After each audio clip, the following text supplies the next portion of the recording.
Alrighty. This is my now second time recording this because I had my microphone muted and I don't want to do a voiceover.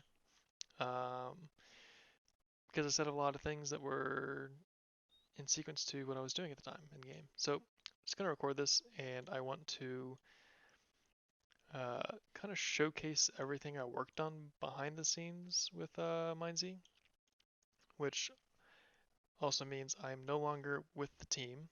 Um, I have been MIA for about 4 or 5 months in the team. Um, I was contacted recently, basically just said, "Hey, noticed you have left all the discords recently. I take this as you are resigning, or take this as you're inactive and no longer want to be part of the team." I don't remember the verbiage, but I said yes, that's okay. So this is me, kind of just wanting to document everything I worked on.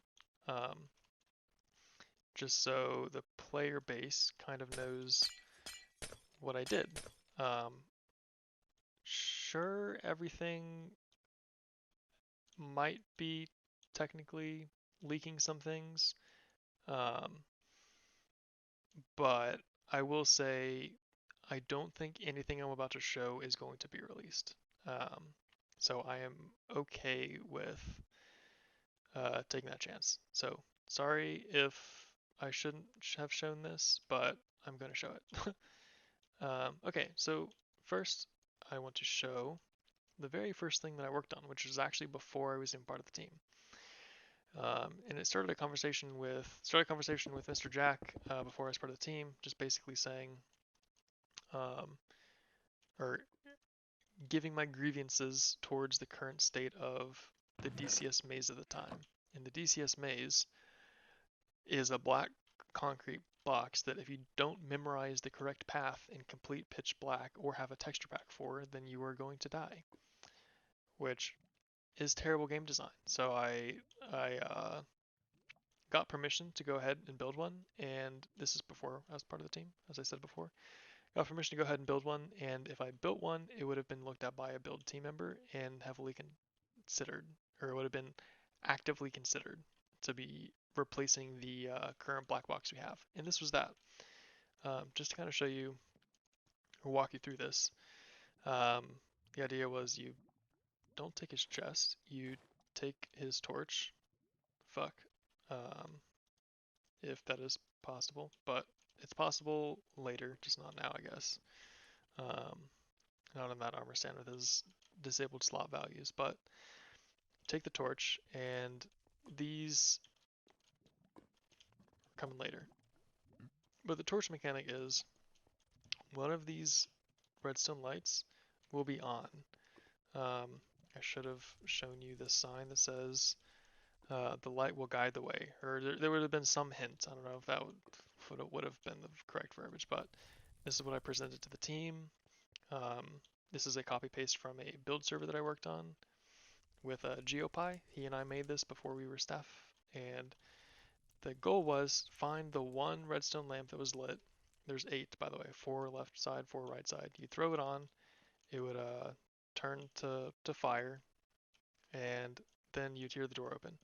But when you come back, these skeletons come alive, they start attacking you, you kill them, then you can continue. Or I think you can just go ignore them. Um, but just obviously all the redstone lamps are on currently because it's just a mock. There's no redstone to this at all.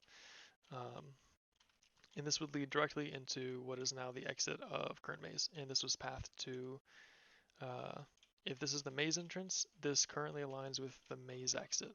So it would have fit perfectly. So that was the first thing I did. Second thing I did was I worked on Abandoned Mineshaft 2, but I'm going to show you some other things first. So these are some just like prototype or proof of concepts that I made along the way throughout my dungeon or my redstoning adventures, MineZ. Um, these are just mechanics I thought were interesting that I wanted to see if I can make. First one, really cool, my opinion. was, as you see, there's a block here. Like you can't go through it. If I go to this is like a barrier. It would have been like for some sort of room. So you can't go through it. I'm going to die if I touch that again. But you cannot go through it. Sure, you can go over it, but you can always like place barriers and stuff, or like adjust the wall heights and or ceiling heights, lower them, or whatnot. Now the way to go through this is to have a force field. Carrying this item to affect harmful rays, or you can read. I cannot carry this item to block harmful rays. And what that does is it allows you to freely pass through. And this works in all directions. So the idea was one person on your team would have this. You would stand in line. You'd part the laser. You'd part the laser from where you're standing, and your team could pass through. Now, if you close it, your team members are left behind, and so on and so forth. So I thought that was really cool that I came up with that. Never found a use for it, so I will say that. But what came out of it was this, and this is kind of like a laser puzzle of sorts. Actually, let me get those in the correct order. North, south, east, west. So what this is if I just summon this, it summons ignore the armor stand teleporting. It can be invisible and it's just a laser. But what I can do with it is I can say I can make these pushable blocks for the player. This is a proof of concept, or even give them blocks, or just give them an item they can throw it for wherever they want, and it goes on the ground.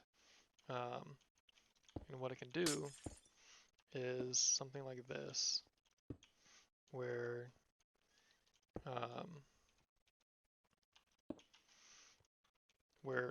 imagine like you needed to hit a certain point, like on this wall to open a door, then you can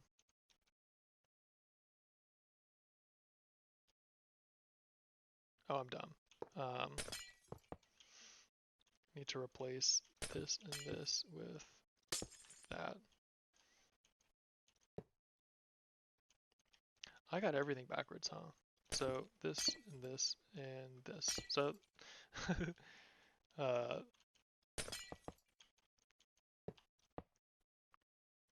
yeah. So if I went ahead and did like a west, or oh, that's why, because I was thinking north is this way, but this is south. If I did a east this way, and then killed those, summoned this, then as you see, like this, fuck. It needs to be a sandstone for it to stop, and it was not a sandstone. So hopefully this didn't go far. Okay, it didn't go, thankfully. So that was the idea, some sort of laser puzzle. You could probably split rays, or like, you could go vertically with it, you can go down, so a lot of potential for this one. I think it would have been fun, maybe for a co-op dungeon. One room has like 3 blocks, another room has another block, it goes through glass between the 2 rooms, and you're working together to try to solve a dynamic puzzle that changes every time the dungeon is loaded, or something like that. I think it would have been fun. This is something else I made. I made this over here, which was the balloon shooting game at the Festival of Valar.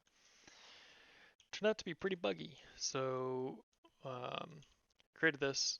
I think the bug was like if you stood on this and didn't leave it, and you got all balloons and a firework popped up, it would shoot 1 firework per tick until you left the carpet. I don't know if that's still in the game or not, but that's how it was when it got put in. But there is a remake over here that Wes made. I don't know if that ever got put in, but that was a remake. And what else did I work on over here?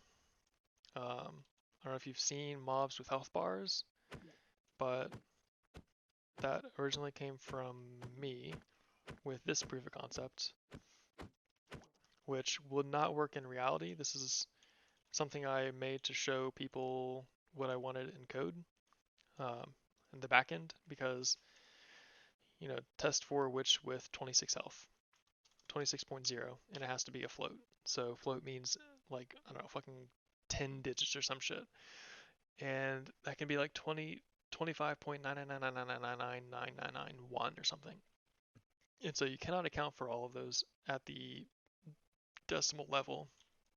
But when I hit this, it goes down to 25, 24, 23. If I crit it, as you see, it's not updating, which is because I'm doing more health than 1 and going to a decimal. So this actually got implemented. There's now a tag that you can tag an entity with, and it will show its current health bar, or show a health bar of its current health. So this actually did get implemented, which is fun. What else did I work on over here?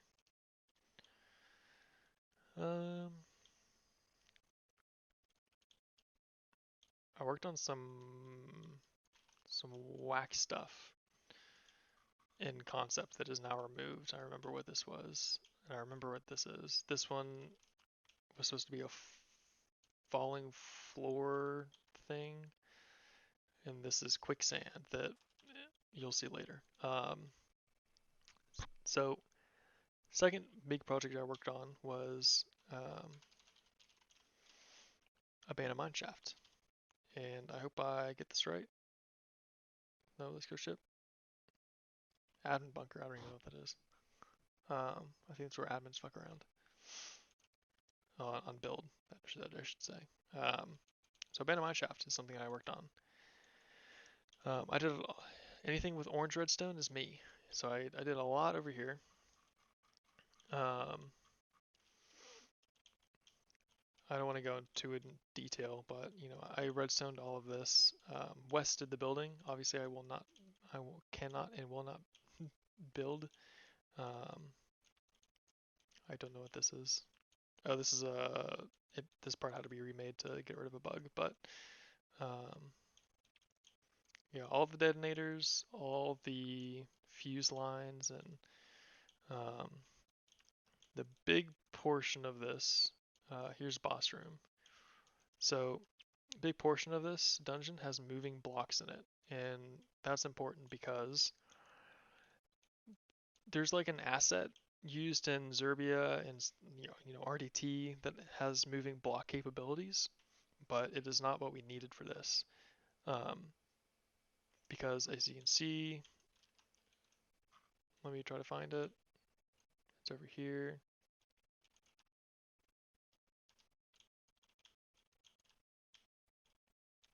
Here we go. This moving block has redstone in the way, so it needs to be able to push off redstone and replace redstone where redstone should be, and also push into redstone, which redstone is not air, so it fails all the checks for moving. So I came up with this. The old asset for moving blocks that you see in other dungeons is probably 16 command blocks long. This one is 72. So this was a bitch to work with, and what it added was the ability for 2 high blocks and 3 high blocks to be in one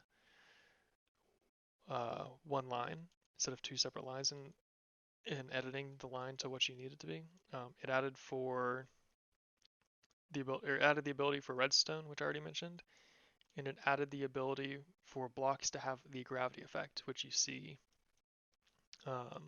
later on. I think in this dungeon has it. But that was not a thing before I started messing with it, so I had to come up with all this logic, and holy shit, it took so long to come up with like seamless logic that has no bugs that have been found, I should say. I don't know if there's bugs in it that have not been found, but we tried to break it and couldn't, and this is the result of it. So you get all these moving blocks that have gravity, ability to go on redstone. Oh, and it has stacking capabilities. So, the crane room, I'm going to find it. Here we go. crane room, you have to stack boxes. That was not a thing. If you push the bottom box, only the bottom box would move. So I had to come up with logic to check for every single box that is above the box you're pushing. Um, and then if you're pushing the one on the bottom, even if this was 5 high and I push the second box, the first box on the ground would stay in place.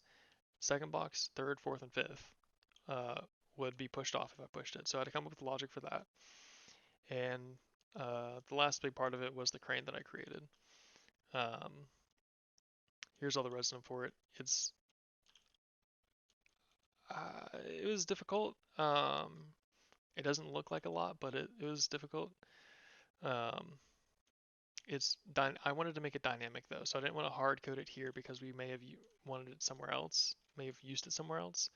So what I did was I created like this path where here's where it checks if there's a block that can be picked up or a crate that can be picked up in this location. And here's all the path that it can take. And once it gets to the end and there's no longer a block, it sets it down. So I can add if I added a red wool right here, it would go one further than it needs to go for this to line up.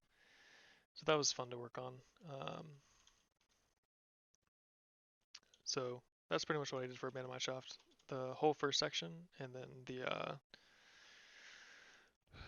last section there. I want to show, as I mentioned earlier, actually I'll preface it.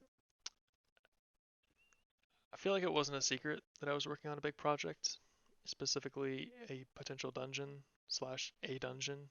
I'm gonna go ahead and say that. I hinted at it. I said multiple times that I teased that I was working on something big, and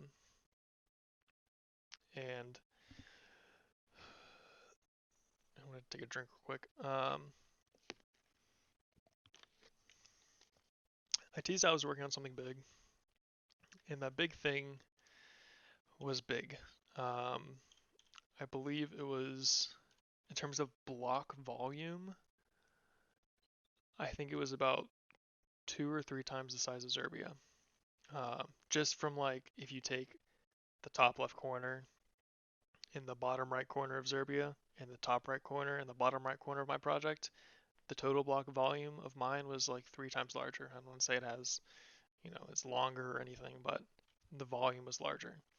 Um, so it was a pretty massive project. And what that was this. DCS refresh. As I mentioned earlier, I recreated the DCS maze. It got positive feedback. Obviously, it didn't go into the game because we were working on a whole new dungeon instead of just the maze. And what came of that was, and it originally started as a refresh, kind of like Frostbane had. We'll take the existing rooms, remap out the mechanics, relay out some more mechanics, new mechanics, change the way the player moves through the dungeon, and call it a day. That's what it started out as.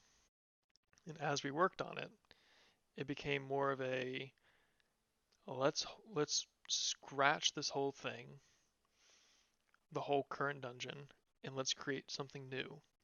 So what I'm about to show you is going through that transitional process of let's just refresh it to let's do something new. And then what the end product was a very inconsistent dungeon, because some rooms you could be like, I know what that is. That's parkour room, or that's what Oasis would have been. But when you get later in the dungeon, you're like, I have never seen that before. So just wanted to point out that that was the intent, or that was the TLDR story of the progression behind this dungeon. Sorry, I've been talking for so long because I've already gone through this once and my recordings don't have sound. So I'm going to drink water this time around. So I'm going to show you what I worked on. And as I said, it was big. It was big. And I'll walk you through it as if the player was going through it. So here's the entrance. We wanted to keep this the same, so the player would jump down, and this currently is not up to date. I'll go through that in a second. Actually, I'll go through that now. The history of this is I set a refresh. Some rooms got mechanical updates, got refreshed. Some rooms were completely wiped. Some, like, it was all over the place. And the reason why this didn't come out, which it was like 85% of the way there, in terms of mechanics. At that point, it would have been builders need to touch this up, make it presentable, and push it out. If things had gone and continued the way they were going. But that's obviously not what happened. So what happened was it got about 80 to probably 80% complete, maybe 85%.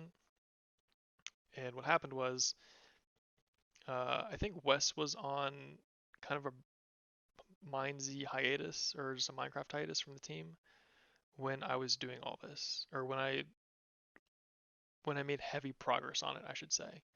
Um, he worked with me for the first portions that you're about to see that look like a refresh, but when it started going towards a revamp and scrapping things and going a whole new route, that's when it started becoming more of a I want to make something cool, make something that I want to make, and new, like scrapping Iron Bar Parkour Room completely.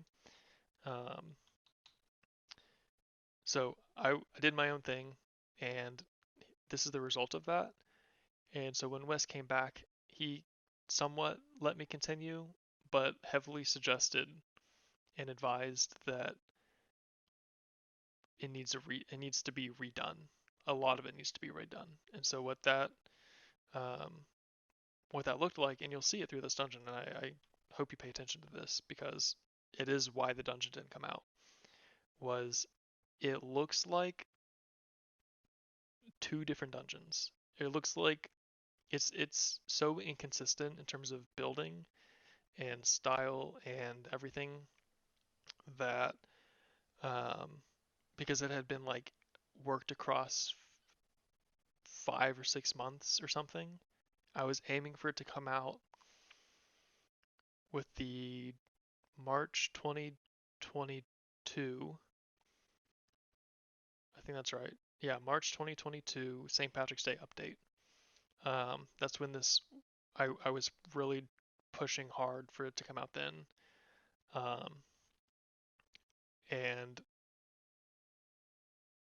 it just didn't happen. So, um,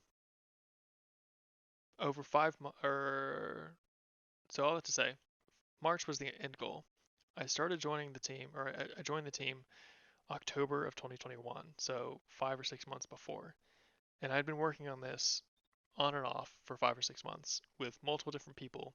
Multiple different people had built parts of the dungeon because I'm not a builder. I need external help. I need other people to help me build. So it looks like multiple people had worked on a different dungeon across 6 different months, and that's what you'll see here. All right. So, um, this is what is this? Left side? This is left side parkour. Um, run through this very quickly. This wasn't changed. These were going to change, but at the time they weren't. It wasn't. It was a build thing that I didn't want to deal with. So this is parkour side. So you come up here. There's a head hitter. And you get up here. And your first task is to get up to there because you have nowhere else. So you stand on this, block spawn, and I'm bad at parkour, so I'm gonna miss these. But these fireballs, if you stand on them, or if they hit you, oh fuck. I wonder if I can show it. Let me heal myself first. Yeah, you get wither for 1 tick. So it ticks you down if you're not timing it correctly. So that's the challenge here. You come stand on this. I'm actually not going to stand on it, but you stand on it in game mode 2, and it spawns one platform here, one platform here, another platform here, and essentially you just parkour from up there backwards. So you could essentially just send one person up, come back down, parkour 1, 2, 3, and then jump here. And then there were iron bars here, or iron bars supposed to be here until you step on this plate. So this would open up, and this is one of the rooms that 6 different people. I say 6. I don't know if it's actually 6, but a ton of different people worked on over a lot of time, and it's very hectic and yeah. Not doesn't look bad, but not good either. So here's where you would meet up with the other side, and here's Spire. So let's go over to the other side. I actually already showed you.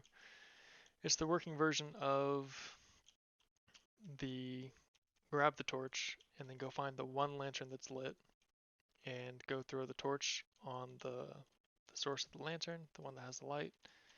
None of them at the time, or none of them at the current moment. Oh, never mind. I was gonna say none of them are supposed to be lit up, but oh well. I guess I don't remember at all how this dungeon is wired, but yeah, you light it up. This opens up, and these skeletons come alive. You can fight them or whatnot.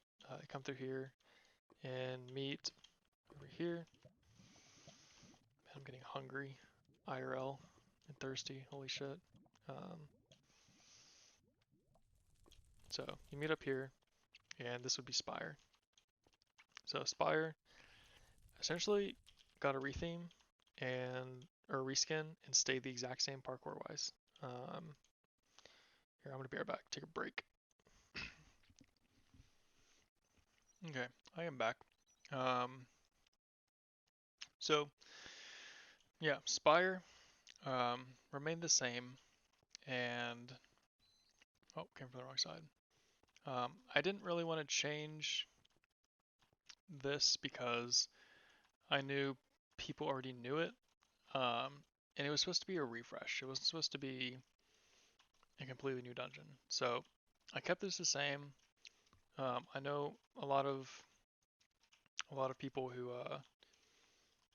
or I don't know. I'm sure a lot of people who are not familiar with dungeons struggle to get through this and to learn this, and I didn't want to change it um, for them to go on a practice server just to test parkour again and practice it as I'm failing the whole thing. Goddamn, I also haven't touched this game in forever, but um, yeah. So it stayed the same with good intentions. Um, you'll see how this turned out later because there's a V2, but um, coming up is what Oasis would have been, or what Oasis transformed into. Nothing too, uh, nothing with too much like,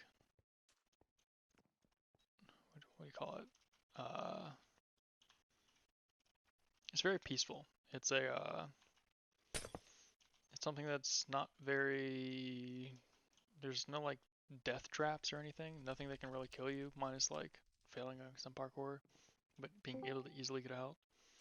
So, TLDR, you enter and you see this. And what is this, you may ask? Well, it is quicksand. So, you come down here, or you fall, you get sent in through here. And yes, somebody just joined my Discord. I don't know if you heard that, but I'm muted and deafened, so don't think I'm like screen sharing to anyone. I guess it doesn't matter because I'm showing this whole thing anyways. So, come down here, and as you see, I'm actually directly under the quicksand, and where this is the start of Spire again. So if you fall, you get sent to Spire, which I don't know if that's toxic, but don't fall, lol, I guess. You also only do it once. Like, somebody who doesn't know what it is going to probably jump on it or either get hit into it maliciously, which would be fucking hilarious. But TLDR, you just go through here, jump over hot sands, make this jump. I don't know how to aim this, but and then you'd push this block, and you'd go down there. And then I guess you can take a shortcut and go here. But then you gotta do fireball parkour again. Nothing too hard. And these are marked as like refill chests and stuff, so it's supposed to be another loot up. Push that, a door would open, and then you can finally cross. And the door would be this. So let me reset this room because I turned everything off.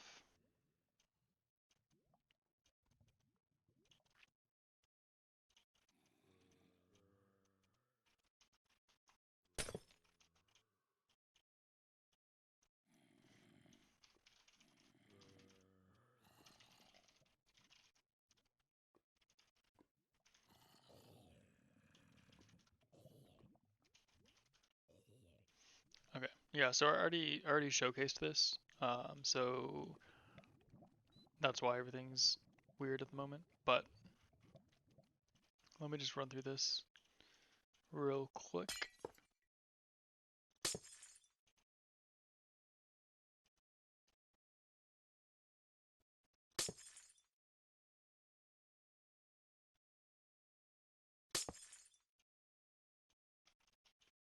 Okay, so what should happen is when a player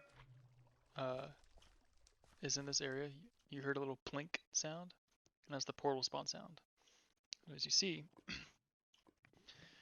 they come out of this area, and they go through the portal and end up here. So what's happening is you realize, well, shit, these zombies are going to be mad at me, and I need to get to this platform, but how do you do that? Because you're going to sit here and kill these for days. So you shoot this, and then you clear these. And that stops the spawning. So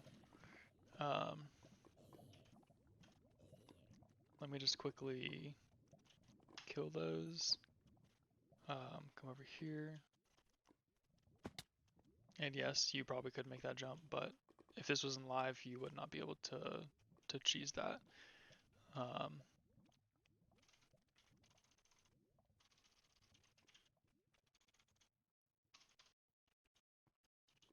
So what happens is I need to kill that arrow because there's currently a bug with that code. But come over here, hit the fireball, kills the portal, and it destroys the teleport location. So that guy's stuck there. And so you just, kill him off.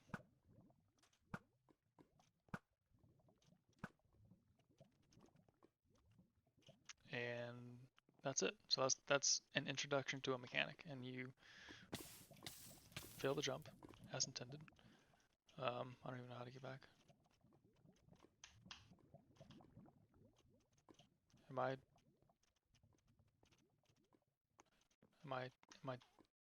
I bad? Wait. I know there's a way to do this.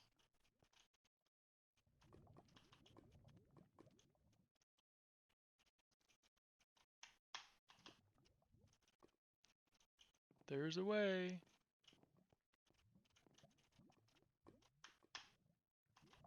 That might have been it, but I just am bad. Okay, anyways. Apparently that's not as obvious as I thought. So, jumped in here, and you come to the next room. And I want to give a quick, I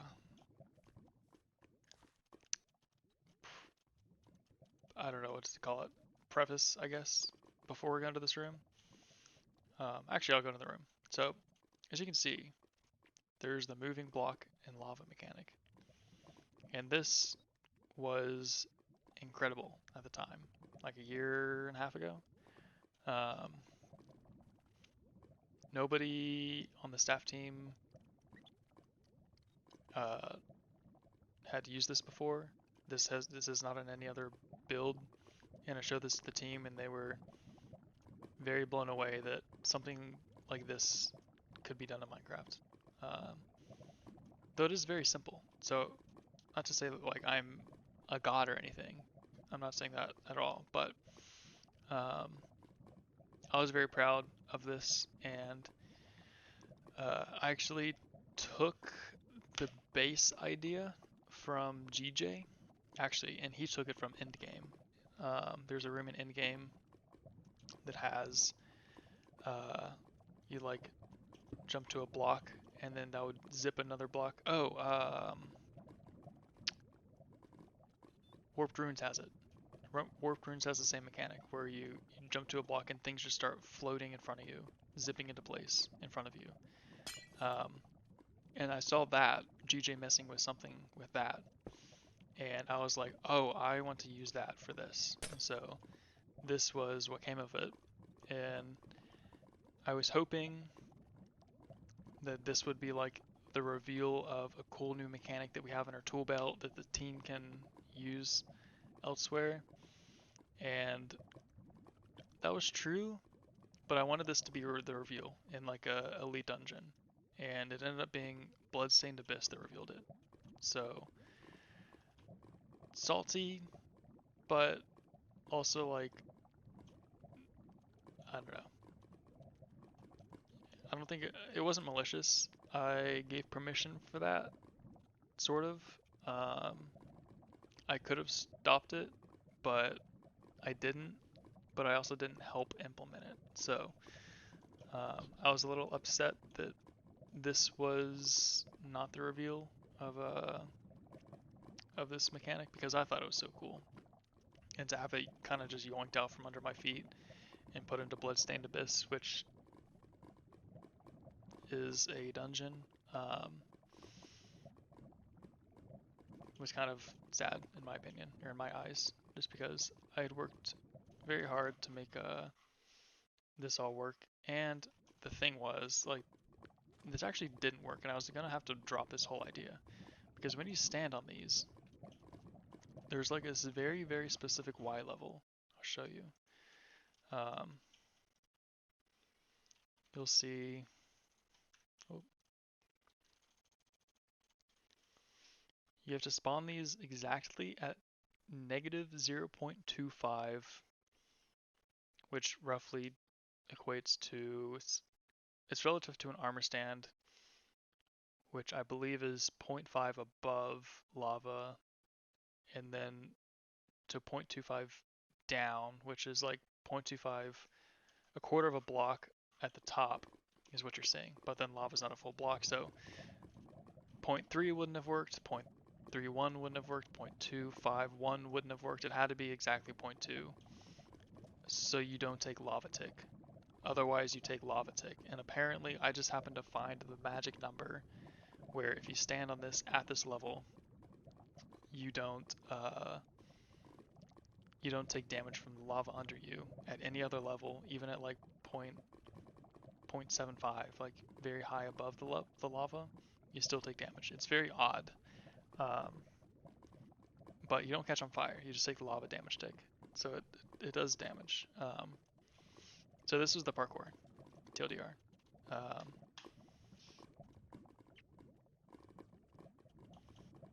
so this one's pretty simple.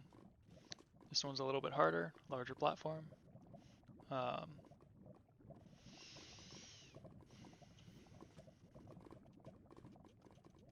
a little slower too, apparently. Apparently I was a menace with the timings. Um, this one, you kind of have to look at before you jump. So, I could have dropped on this one, but where am I trying to get? I'm trying to get to that black concrete. And that one actually might have worked out. So you have to time it to where they line up, one next to each other. So one and then two, and then so you can make the jump three. Because I'll jump on this one and show you. So I'll just show you. You saw that they lined up. I want to show what happens if you just kind of fucking YOLO it. And I can go gamma too, and you can see I won't take damage. Unless you fall in lava. But if you don't time it, as you see, like if I went too early, that's too large of a jump for me, and then I'm too far forward to make that next jump. And if I'm too early, I get full sent into lava. Maybe you can try to jump and swim.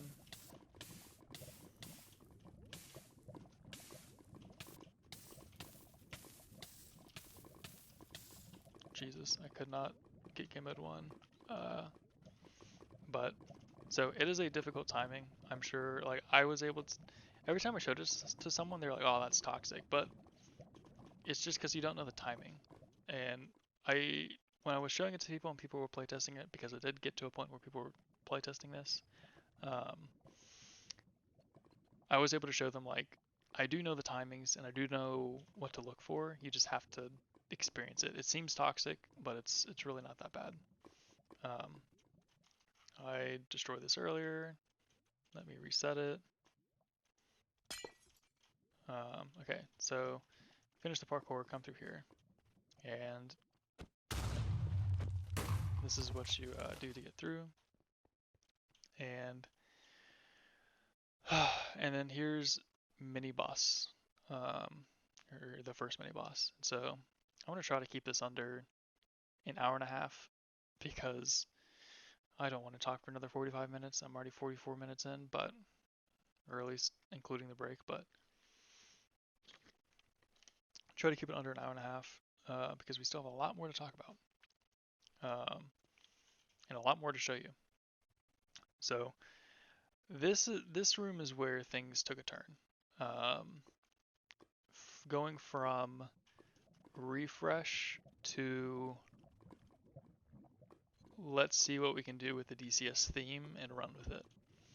And so this is really where things took a turn and started going with let's do things a different way.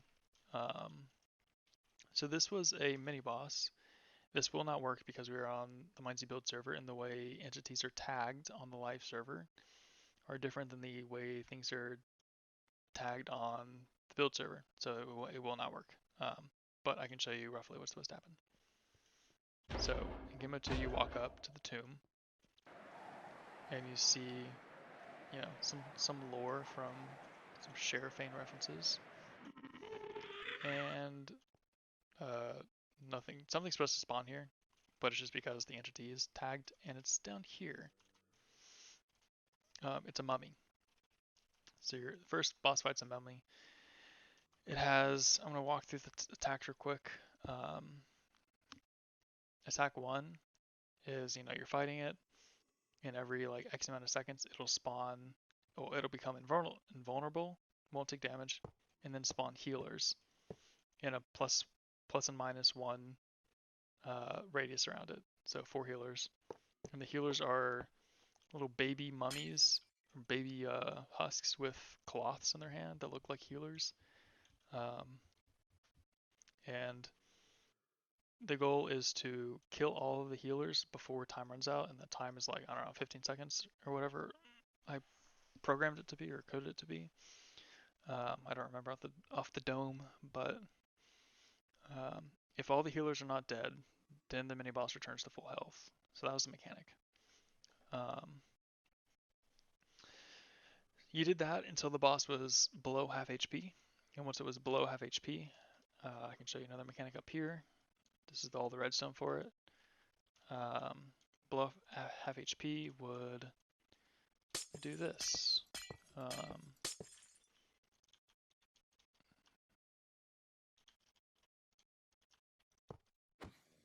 It would summon a ring around the husk. That was a ring of hunger. And it would do this on top of the mummy attack, or on top of the healer attack. So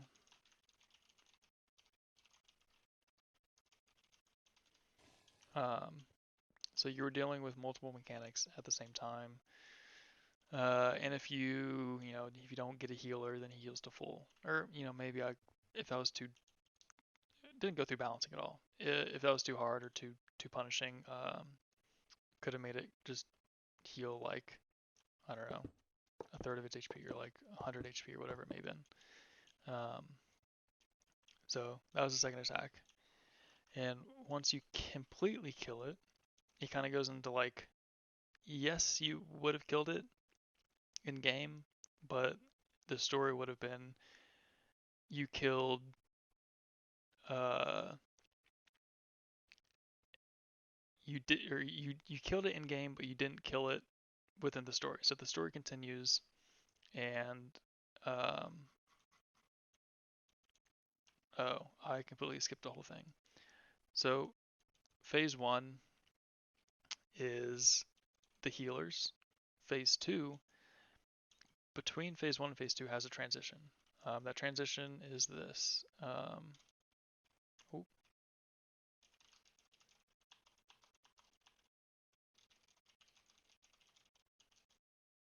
me copy this. The transition would have looked like this. Let me go game mode 2, paste this in. So it would have shaken the room, summoned particles everywhere, uh, cracked the room, filled this with lava, and then turned these to just like an enraged mode of the boss fight. So phase 2 would have done more damage, and it would have also added that one extra mechanic. So might be biased, but in my opinion, pretty cool transition. Um, so that happened, and then the hunger mechanic kicks in. And what happens is you technically kill the husk in game, but you eventually hear some lore and him talking after you kill him, and it's like, oh, he's not completely dead. Where does he go? Eventually, you get teleported to this platform, and this platform is the start of quote unquote boss. You'll fight him one more time on here in his enraged version and kill him, but before he goes, he gives his power to all of these statues, and that's that power is stored within the statues. Um, and that power has a source going from each quadrant. It's a little wonky with the visuals, but you can see that they're all going up to the source, and the goal is to deactivate the power source to kill it. So in the meantime, while you're in the room, um, the first thing that's going to be happening is you'll start being attacked by specific attacks. What those attacks are dependent upon uh, which Anubis is attacking. So this one is lightning. So I can show you this real quick. I'm going to go into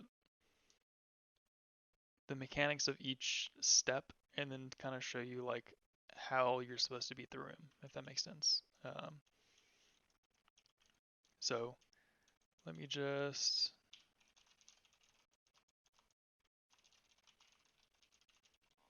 copy this because that starts the attack. And let me go night vision. And so this was the first attack. So you have an animation for this guy. He slams his scepter on the ground and charges it, which is a lightning attack, or the starts of a lightning attack. And what didn't happen, just because this did work at some point. I don't know why. I'm not going to mess with the Y up there with the redstone. But whenever he slammed the ground, um, he should have marked your location, your current location, with particles. So smoke particles on the ground where every player on the platform is. And after like 2 seconds, he'll raise his arms like 1, 2, and then zap up, and it would just like bring lightning down on every smoke particle that's on the ground, smoke marker that's on the ground. So, and which means it would do damage in an AoE. Was the idea. I don't know how big the AoE was. I didn't play with that too much, but the idea was like if you've got 6 people here and you're running around, which I'll get to in a second, Um, you don't want you probably don't want to have these all spread because then there's no safe area. So the idea was like you have to keep in mind when this attack is going to happen, and then everyone go to one side and then back to the other and let it fucking get zapped all over there, and so everybody's safe on one side. Um, that was the idea, and I really like this lightning skin. I was very proud of that. Um, so that's one attack. So second attack is tornado. I'll go into this really quickly. This one does work. The other two do not work, but I can explain how they're supposed to work. So, God, I'm getting tired of fucking talking.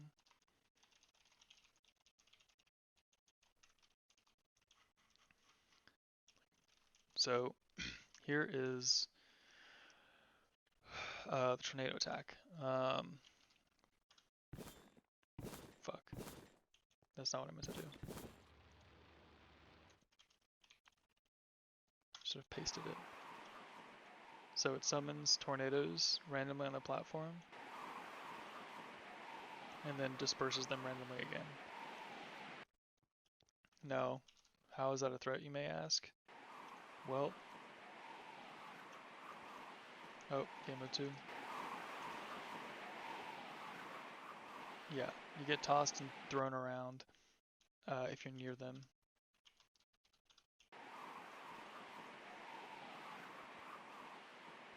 Now you have some downtime here to get out, but if you get caught again, yeah, you can go over the edge.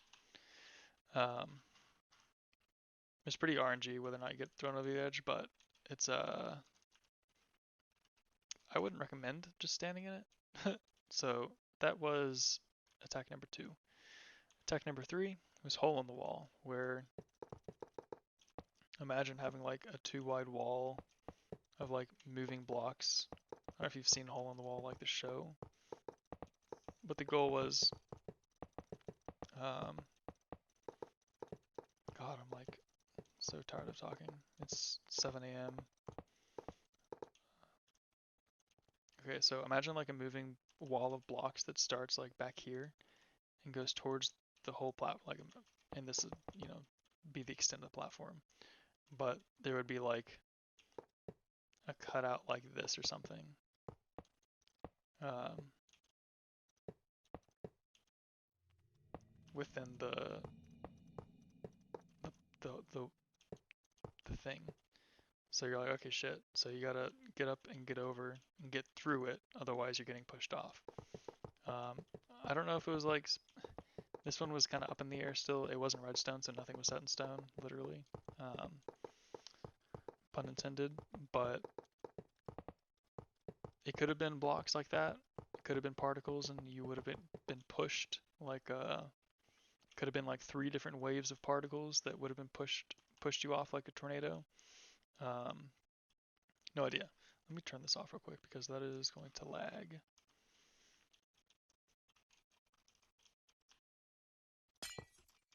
Okay, they all died up there. Oh, gotta do it again because I did it twice on accident, and that kills them all. So that's hole in the wall. So that's attack 3. And number 4 was throw rock or rock throw. Um, so that would have just like summoned a boulder in his fist, and he would have like put like shadows on the ground where it would have landed, and it would have landed in a random spot or predetermined random spot every time. And it would have just been a boulder that he chucked on the platform.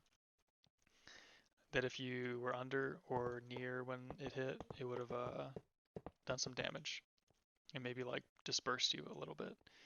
Um, Still, obviously, not redstoned, not set in stone. Um, I think those are the 2 things that were really lacking. Those are like the 2 big things that this dungeon was missing, redstone wise. So those 2 things weren't complete, and the rock would have either disappeared or sank, or you had to like shoot it to get rid of it, or I don't know, something like you would have gotten rid of it. So those are the attacks. Now, why is that important? So the attacks are important because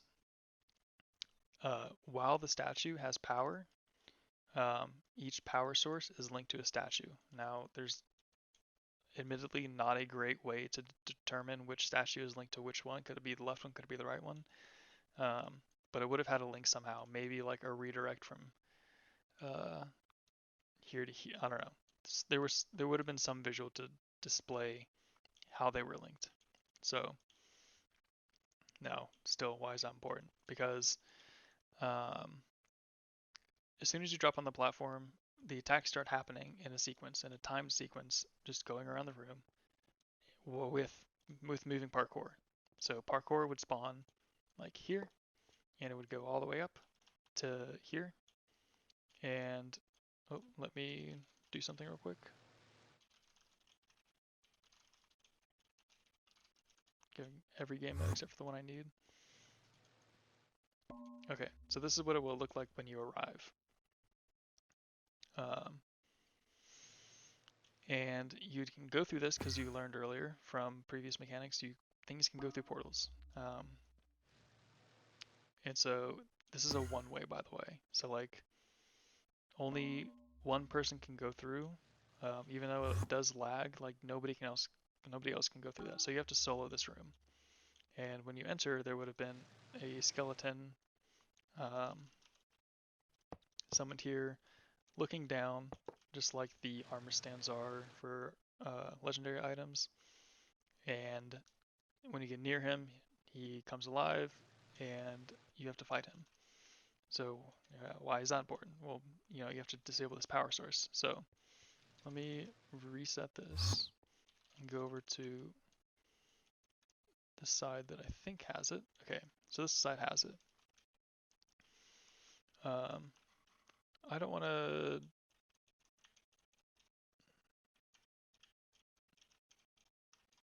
summon skeleton. So this is like what you would have been fighting. He would have been like dormant in a dormant state until you killed him. But if I kill, he would have been a difficult thing to kill as well. He drops skull, or he puts skull and bones on the ground. It should be two bones, one this way. I don't know why there's not one the other way, like a cross and then a skull, but there should be two. And that's important because above it would be a timer, like a health bar, um, like a tag, a mob tag above it that shows how much time until something happens, and you don't know what that something is. So there's something happening until uh, or something being counted down. And as soon as you kill it, you can destroy this. So you go in here, click that, destroy it, maybe shoot it because it probably does damage.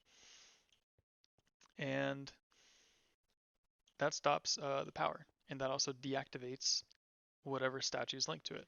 So now the cycle, instead of going 1, 2, 3, 4, if you disable 2, it goes 1, 3, 4, 1, 3, 4, 1, 3, 4. And parkour will not spawn in this section anymore.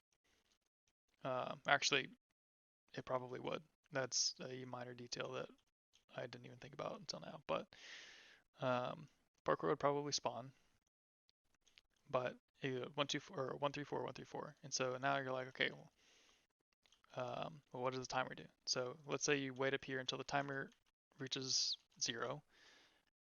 This room resets, and this power comes back on. This dude respawns, and you have to kill him again.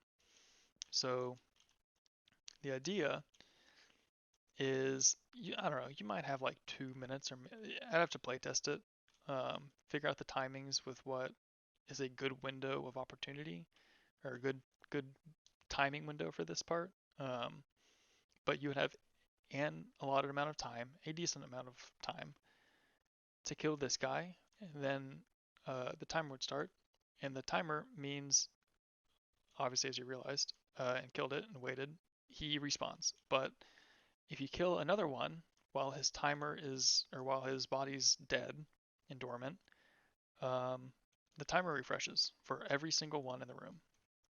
And so what that means is if you're a small team, there's a couple. This is where I was curious as to what the players would do, or come up with the strategies. So the idea was you kill one and you chain kill the rest. So like if I went up here and I was a small team, I would probably do the parkour, go up there, get it low, leave the room because it has a health bar. The mini boss would have a health bar so you could see when it's about to be dead. You leave the room when it's low, come back down, go up the next one, or go up whatever one the parkour is currently on, and get that one low. So you'd get them all low, and then you would go up again, kill it, come down, quickly go up this one, kill it, come down, quickly go up. So you'd chain kill them, one after the other. And maybe in a group you send one person up in each quadrant uh, to have everybody solo one side, and they're just like essentially they're just like quartermasters. Maybe they would have special attacks. Maybe they have some sort of, I don't know, some sort of thing other than just being skeletons, but um, didn't get that far. So this is what we're working with. And these clocks actually were planned to be completely accurate with the amount of time that is above the head. So until all of them respawn, these were the assets that I created that would show how much time you had left until the skeletons would respawn. So I thought that was pretty neat. Um, so obviously, like it wouldn't be fun if you had no idea how much time you had left. So all of these would update depending on how much time you had. If you're in a small team or solo, I don't even know if it's soloable, but you would have a way to figure out how much time is left up there without being up there. And while all this is happening, you have another portal which goes to the center of the platform. So I don't know if this would have been 2 or 4, but you would have had at least 2 gateways that you'd have to shoot and lock to prevent zombies from spawning while dealing with mechanics, while dealing with trying to get on parkour, while dealing with the timing of the rooms and summoning of and killing of skeletons, chained killing of skeletons, of mini bosses and whatnot. So it was a lot to juggle, um, but that was the idea. Was each statue had an attack. You can disable the attack by killing the skeleton, but to disable all the skeletons and to complete the room, you had to disable all of them within a certain time frame of each other. And if you didn't, then they would respawn. So that was the boss room, and you're not quite done yet, even though that is like all the boss room mechanics. But at the end, what was supposed to happen was all of the statues would, or maybe just one, I don't know, we didn't get this far. A statue or all the statues would then use their remaining power, which this was supposed to represent how much power they had. It would be stuck at 1 as soon as they were quote unquote like disabled, and then go back to full if they respawned. Um, but they would use the remaining power and then go through this animation sequence, um, which lifting the staff and then slamming it down on the platform. And you're probably wondering why. And it's because the second part is down here. The players would be dropped intentionally down here. You would live.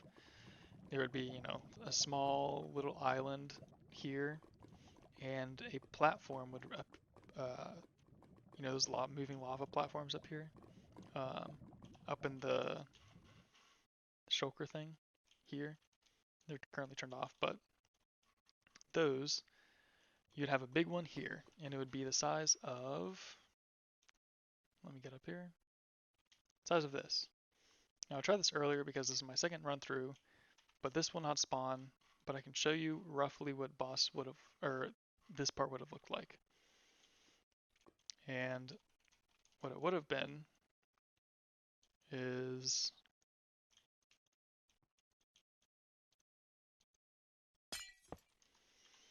imagine Whoop.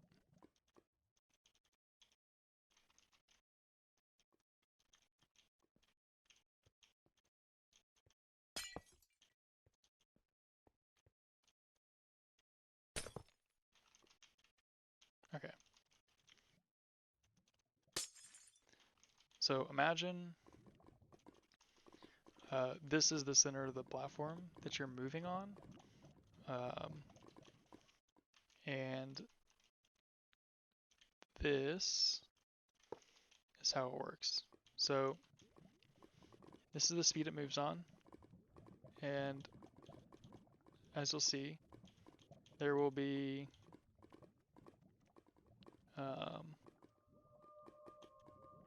eventually zombies that spawn.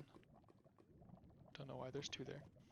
But it is your job to then shoot the buttons and get them off the platform. Because, as you see, platform capacity it goes up to 1. It's currently detecting, but since they're just dying in lava, that one went up to 2. But if you allow too many zombies on the platform, they will overload it and stop it entirely. So then you're juggling with killing zombies and shooting these to disable the spawns, and it would be a nightmare to deal with. So kill them as soon as you can, and to get rid of them, get rid of the fire, or get rid of these. Eventually, the platform would reach, here. You could parkour up here, and it's your job to then destroy the platform with one fireball. So that one killed it. This one wasn't.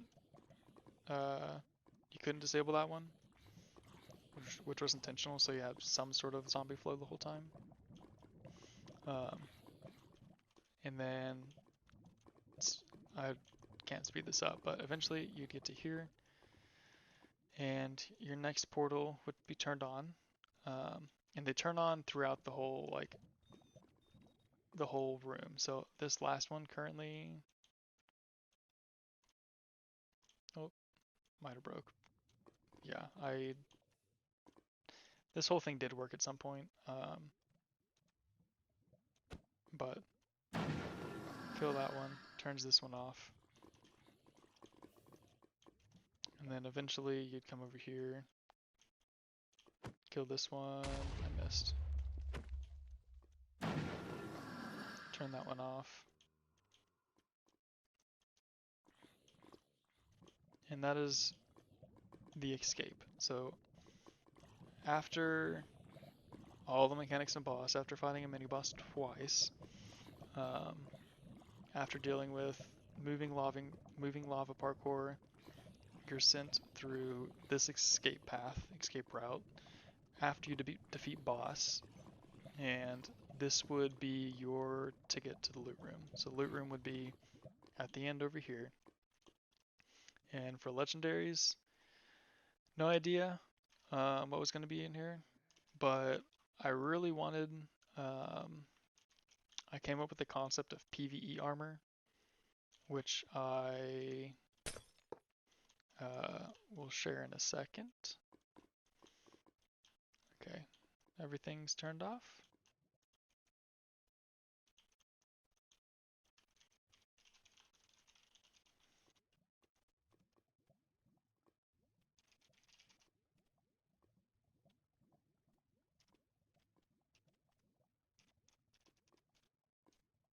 Okay.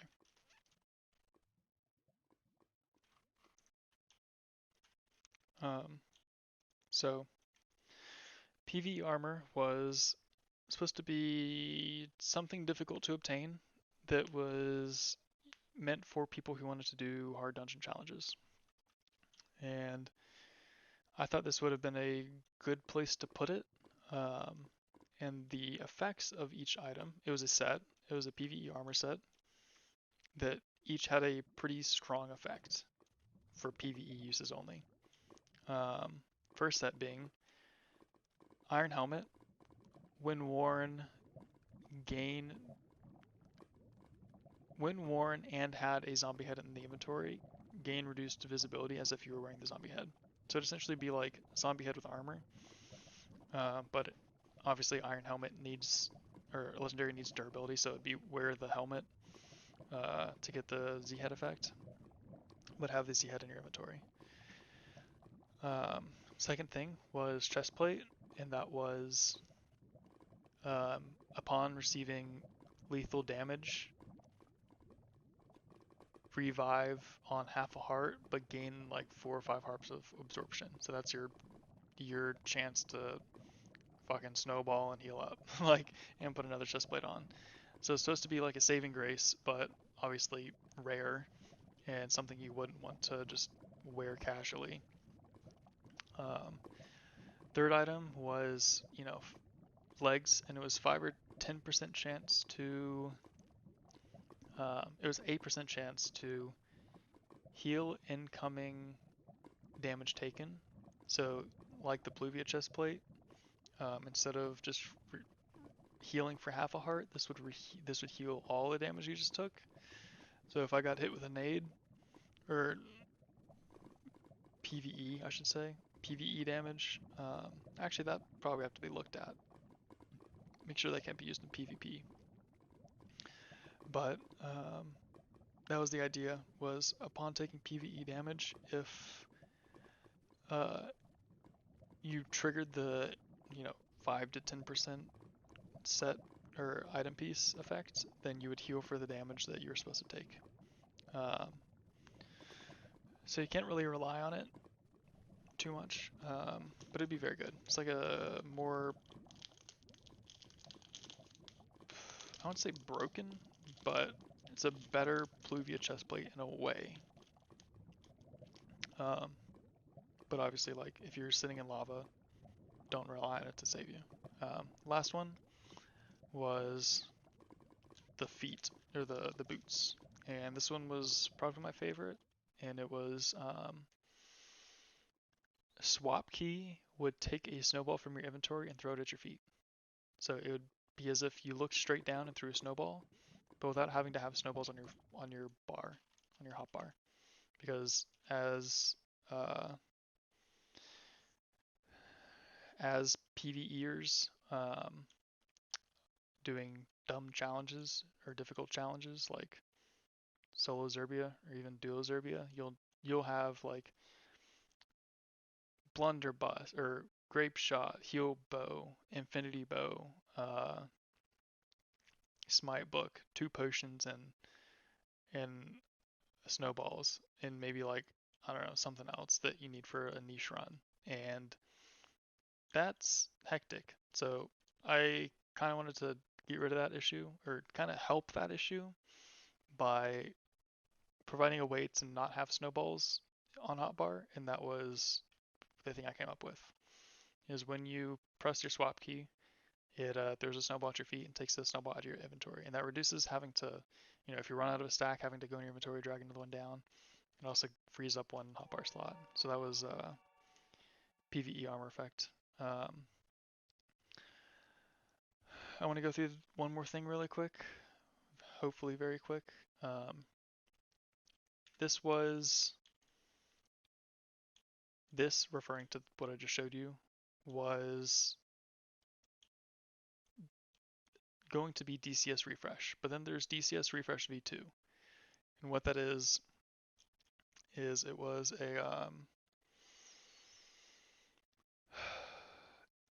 an attempt to go back and redo everything to be more up to today's build standards, and what that meant was starting again. So if I go instance and close, make sure I didn't leak anything by hovering that, which it was only DCS. So close this, make sure I close.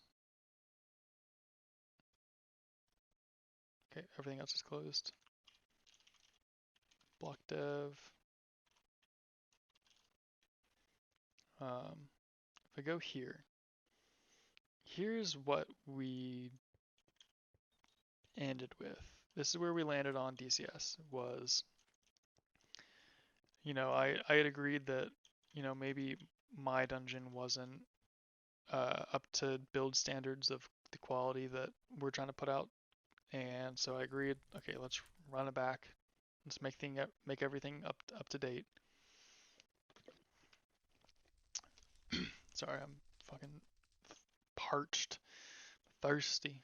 Um, so this is what it was. And we only got to Spire before I was just completely burnt out because this is like the third iteration. Also, what I showed you earlier, DCS up until like everything flushed out, not everything, pretty much the dungeon flow flushed out.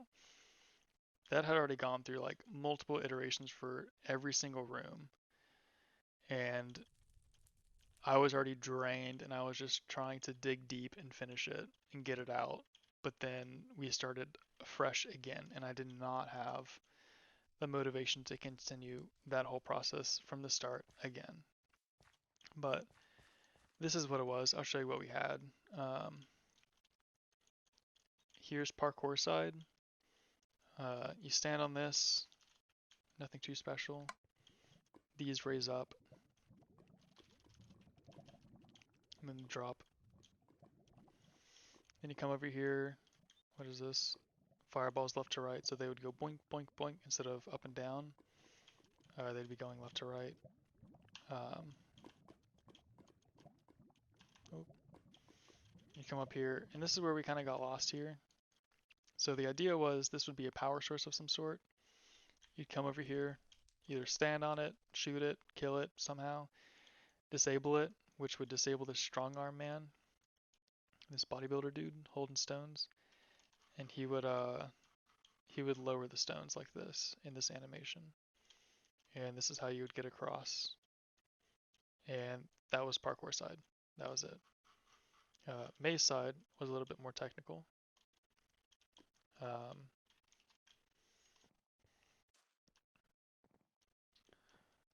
so you come through here. This is MineZ. It's more up to today's build standards, as you can see.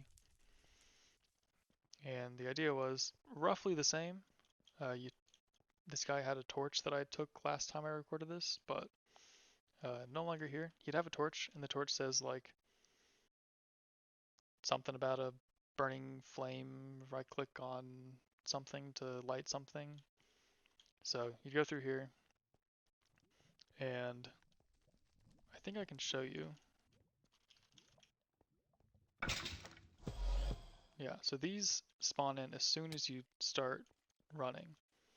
And your job is to find the one torch that's lit. And there's one over here, which I'm going to fail at getting to. Fuck. Okay, so they were supposed to be invulnerable. Or in theory, if you did this, they were going to be invulnerable. Let me actually...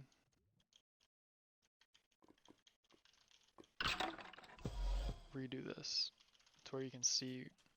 Oh, that's why.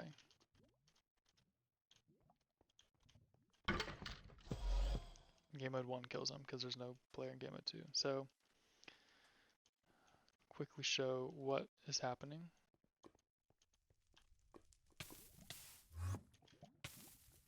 So, because, oh, yeah.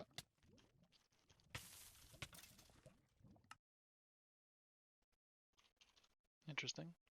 But I don't know if you saw it, but because I was running, they were teleporting with me. And that was the mechanic, was they would like play catch up to you. And so here's like the mechanics. So if I went to this blue section, then they would teleport in front of me to the blue section somewhere in front of me. If someone went left and they went to pink, which is the last section, one would go pink, one would go blue if I was over there. Okay, I am back. I just take care of something. Got a drink and stuff too. So, just to finish this up, so the skeletons would spawn, and they would go to the furthest quadrant that's active. So, like, if I had a friend that was camping in this yellow or this white quadrant, and then I ran to the blue quadrant or the brown, any other quadrant. Um, they would then teleport to the furthest quadrant that's active. So they have like smart logic to where you can't just like cheese it. You'd always be chasing or being followed by one or dodging one. And also it works both ways. So if one friend goes left, one person goes right, they split up, and one skeleton goes to the furthest quadrant that's active on the left, and one goes to the furthest quadrant that is active on the right side. So they'll chase you, and they would be invulnerable until you find the torch. And I think there's one torch on each side, is what we landed on, that needs to be lit. But you do that, light both of them, light both the torches, one left, one right. Then you can kill these, and once these are dead, this opens up, and this would be what leads you to Spire. Um, in Spire, what I think we talked about having some sort of like crush mechanic here.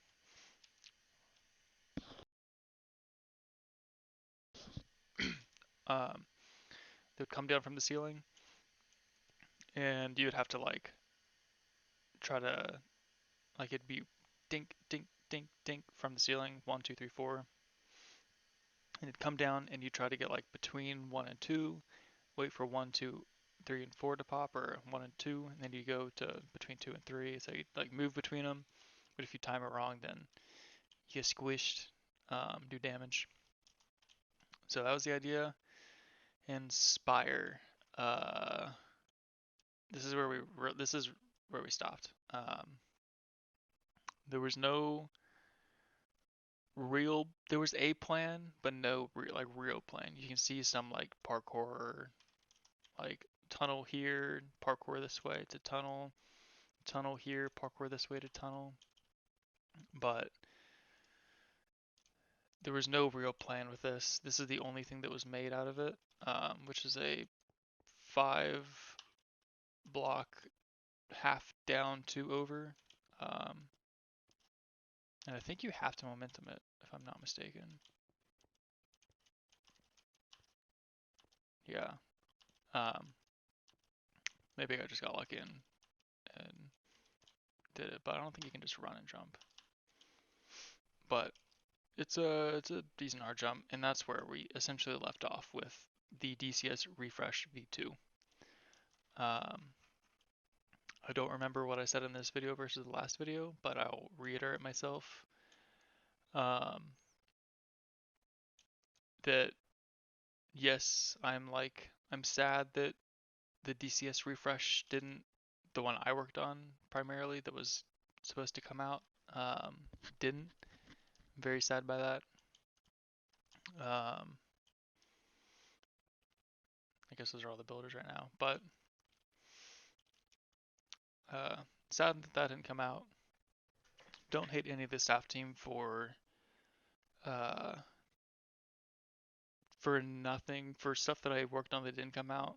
I just wanted to document and show that yes, I did work on stuff.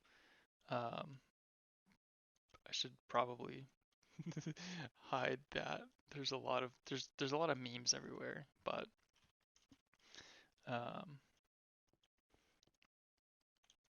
I don't know. I guess I just want to say like, don't hate the staff team.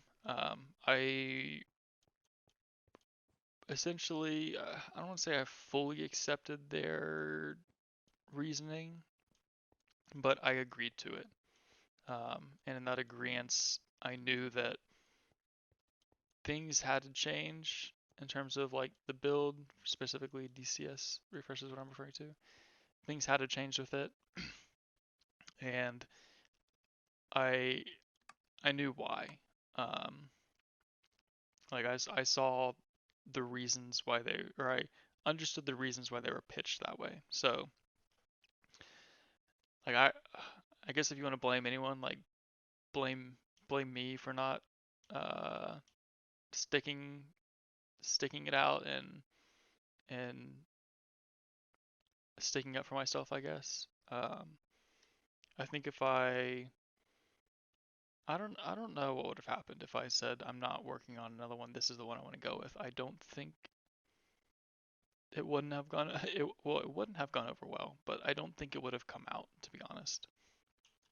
Um, as much as I would have liked that iteration of the dungeon to come out, it was in nowhere near good enough build quality to come out with today's standards. So, which is sad. Um, but that's just where we are today. Like if you look at Road Less Traveled update and all of the builds that came with it, those are very good builds. Those are quality builds, and that's where the game's headed. Now, do I think we should sit on content and deny a good quality piece of content because the build isn't up to today's standards? No. Should the build be passable? Yes. But should it be perfect? I don't think so. That's kind of my 2 cents on it. But I don't know. I'm curious as to what people think about this. I do want to actually encourage people to either comment on this video or reach out via DM on Discord. Uh, Actually, I might have my DM set to only people who only share a server with me can message me, which I will turn off after this. But I am curious as to what people think of the dungeon. Whether you think it would have been as hard as I think it would have been. I wouldn't say it wouldn't have been.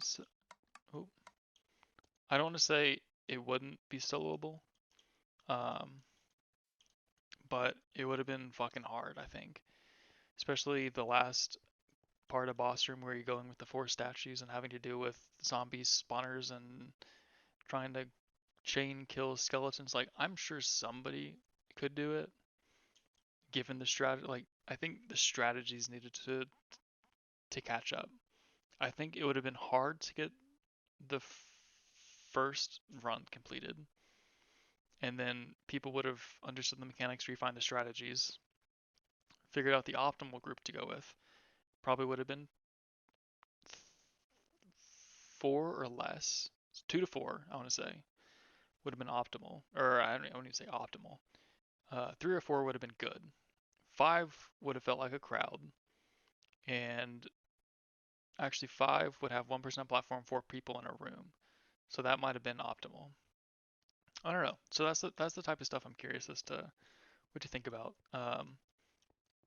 Is there anything that you thought was really cool that I kind of glazed over or breezed over because I've already seen it so many times that I'm like, it doesn't affect me anymore, and that you thought would have been super cool to see in game, or if there's something that I showed you that thought would have been super super cool if it had been done very slightly different.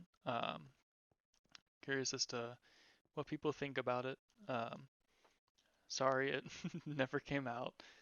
I promise I really wanted it to come out. Um, I had worked on it for I don't know, it probably was like 8 months or something, on and off, even like off. Like I'm not even including off time in that. I'm like on and off. Uh, I probably worked on it over the course of like a year or something. Um, and yeah, on and off, probably spent 6 to 8 months on it. Um, so yeah, that's where I'm at. I don't know if I said this in this video or last video, as I've said before, but um, I am leaving staff team. This is why this video is coming out. I wanted to document everything that I worked on for the most part. I'm sure there's things that I'll be like, oh shit, I forgot I did that. But those are the things that I can think off the top of my head, um, and share with the people. Um, oh, one other thing that now that I'm thinking about it, was the grape shot, or the, what does he call it now? Blunder? No, grape shot. The one that everybody wanted back. Um, I will say happily that I was the one to put that back in Zerbia. Um, Although I did have to reach out to GJ because I didn't know how to spawn on legendaries, but uh, he and I guess we team put it back in. I pushed for it for so long, so hard in the Discord, giving so many reasons why Grape Shot should be in the game, and eventually I had convinced enough people. I think we voted on it, and it passed. So after long, numerous hours of giving people reasons why why Grape Shot should be in the game, that one finally passed, which I'm glad it did. Um, but yeah, that's what I worked on. Curious as to know what people think. If the sorry, this video is so long. Holy shit! But yeah, I'm gonna go. I'm actually not even supposed to be on the server. My perm should have been taken by now and aren't. So I guess the server's a little behind. But I'm going to close my instance once and for all. And um, yeah, I want to thank the staff team for uh, being such a nice group to work with. Um, Even if I don't agree with some opinions at some of the time, but um, yeah, it was fun. I'm not really interested in MineZ at the moment, um, so we'll see if I ever pick it back up. If I do, I hope to see some familiar faces running dungeons as always.